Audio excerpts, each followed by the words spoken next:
รสเจ็ดยำใหญ่แม่นดัดสาหาว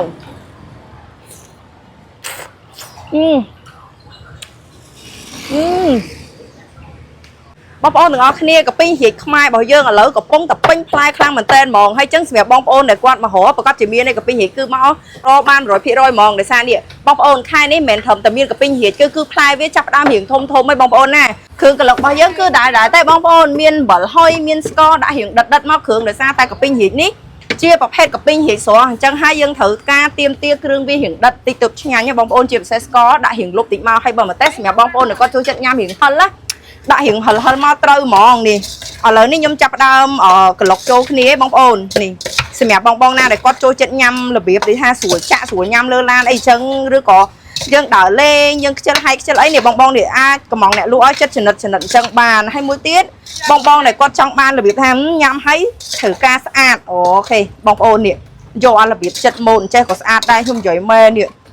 ចិត្តឲ្យរូបរាងមកដូចផ្កាកលាបចឹងឡងស្អាតហ្មងបងប្អូនអើយញ៉ាំឲ្យបានស្អាតទៀតណា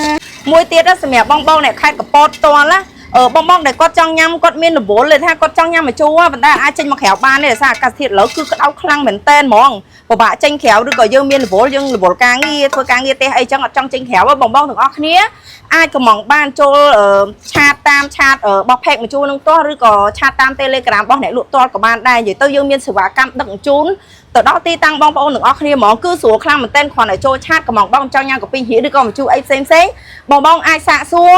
ជាមួយនឹងម្ជូរក៏ដូចជាអាចរើសអំបិលបានមកសេរីនិយាយទៅគឺស្រួលគឺអែមខ្លាំងមែនតើហ្មងអត់ឲ្យពិបាកអីបងប្អូនទាំងអស់គ្នាឥឡូវនេះក៏ពេញរីករបស់យើងគឺកន្លុកឲ្យរួចរាល់ហើយឥឡូវមកធ្វើការភ្លក់អ្នកលក់ធម្មតាបានខ្ញុំនិយាយមកស្រាវទាំងមាត់តាំងពីកន្លុកបងប្អូនអើយនេះ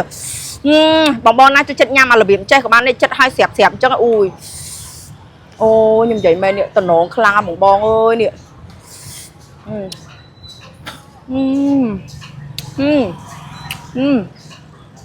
ជាតិហ្មងណាอันนี้กรอบវាกรอบផ្អែម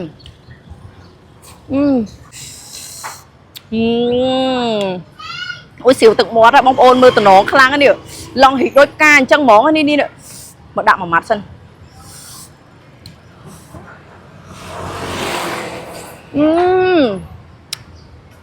ជាតិមើល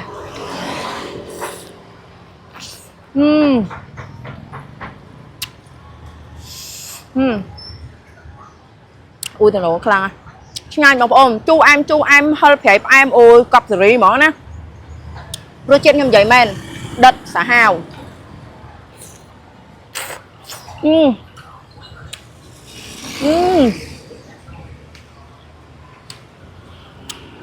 ឆ្ងាញ់ខ្លាំងហ្មងអញ្ចឹងសម្រាប់បងប្អូនដែលគាត់ចង់ញ៉ាំជាមួយនឹងកាពីរីដូចខ្ញុំអីណាបងទាំងអស់គ្នាទីតាំងរបស់យើងគឺស្រួលរកខ្លាំងមែនតើគាត់ថាបងប្អូនទាំងអស់គ្នាមកដល់វងមូត្រេននេះហើយបងប្អូនទាំងអស់គ្នាក្លេចមកមើលខាងមុខនេះគឺឃើញជាមួយនឹងអាហារដ្ឋានភ្នំកៀវហើយបែរខាងលិចមកខាងលិចកន្លែងរបស់ខាងលិចវិញគឺឃើញជាមួយនឹងទូម្ជូរខាងពិភពម្ជូរស្រស់របស់យើងហ្មងចឹងអរគុណបងប្អូនទាំងអស់គ្នា